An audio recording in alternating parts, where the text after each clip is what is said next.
friends, and welcome to Tikva. We will be continuing on our goal setting series, and this is the last goal setting series. At the first session, we spoke about some negative mindsets that stops us. When we explored what will be. At the second session, we spoke about the fact that you could be easily overwhelmed by the size of your project or the size of your vision. In this class, I want us to explore how to actually write those goals and the tools that we need to make sure that the goals that we set ourselves are achievable and they are consistent for us to be able to achieve those goals. So they have to be measurable.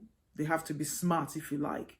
Some of you already know the word smart, but we will be reviewing that in this class, and we'll be looking at specific examples that you have chosen to write in your book to discuss later on after the class.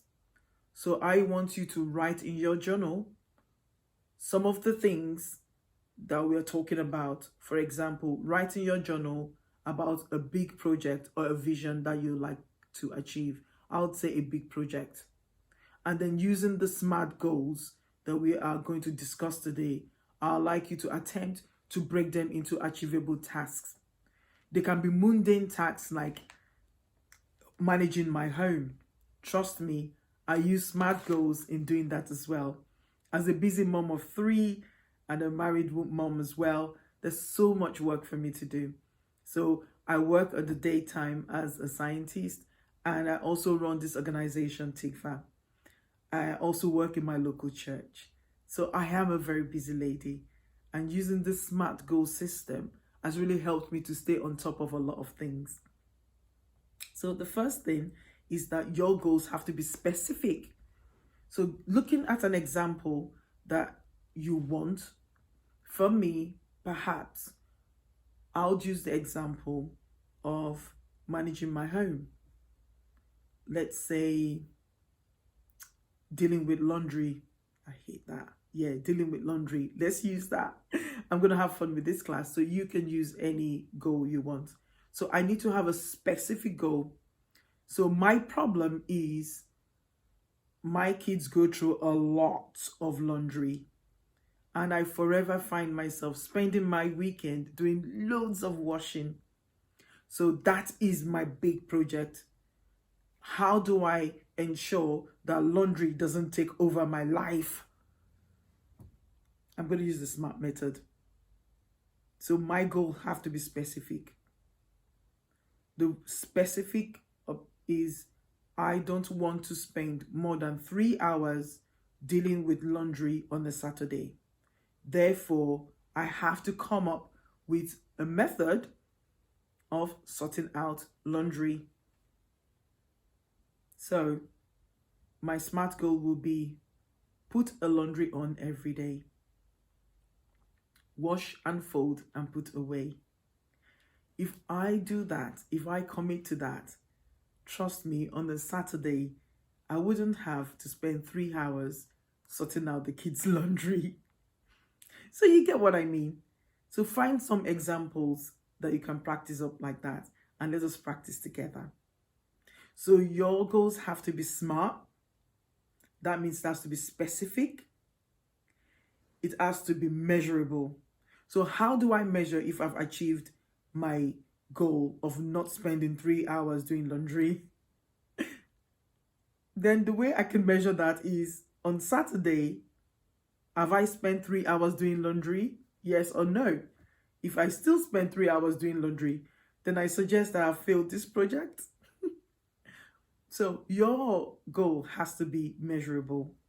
So let me see. What are you possibly writing in your book? Some of you would probably say, I'd like to lose 5 pounds around the waist, something like that.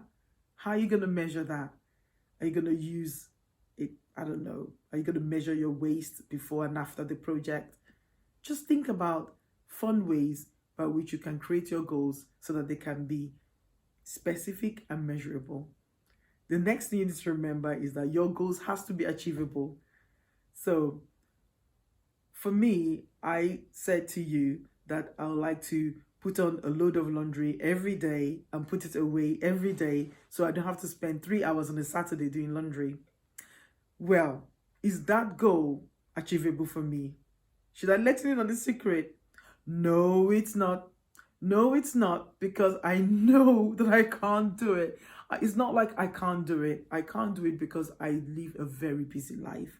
I work as a scientist in the day. I run this organization, TIGFA. I help out at church as well. I have so much commitments, and I've got to still feed the kids and the husbands in the house. You get the story. So is it really achievable for me to be able to put on the laundry every day? I don't know, but I can give it a try. So your goals have to be achievable. So you can't say, I'm going to run 10 miles every day to lose the weight. Is that achievable? Be honest with yourself. No, maybe it's not achievable for you right now. So the next thing about our goals is that they have to be relevant. They have to be relevant to what you're doing. So my mission is to have a tidy house. My mission is not to spend 3 hours every Saturday cleaning up. In fact, it will take me way more than 3 hours if I'm going to do it properly. Cleaning up, hoovering, doing the laundry, putting away. So I have to develop tools on how to do it. So one of the things I said was I was going to do a laundry every day. Yeah, is that relevant to my bigger vision? Yes, it is. So your goals have to be relevant to the bigger vision. If you say to me you like to lose weight, then perhaps your goal of not eating ice cream is quite relevant, if you see what I mean. So have fun with these and write these things down. And let's discuss that after the class. So the next thing is you need to have it time bound. It has to be time bound. So you can't have a goal that goes on forever. There's no such thing. Give yourself smaller goals that you can fix into a time frame, perhaps a week, perhaps 2 weeks, at most a month, but you have to have a time frame on those.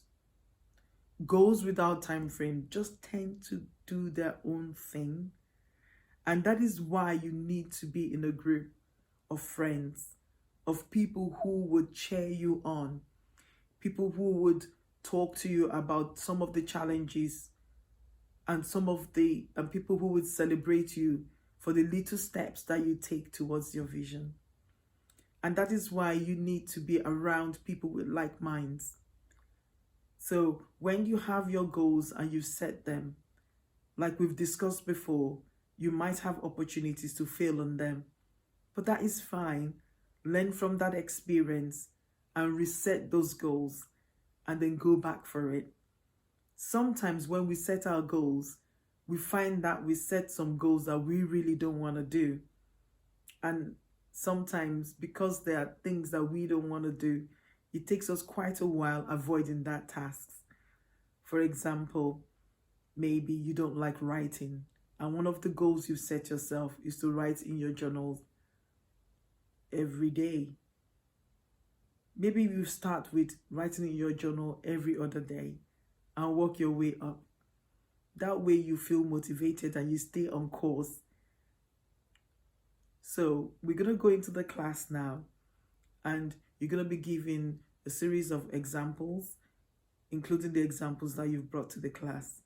And we're going to have some activities on how to write some SMART goals. And this week I challenge you, for any mundane activity you have, to try and set some goals for yourself. How about, I would like to wake up a bit early today so I can do a personal devotion, a personal quiet time, or a time of reflection.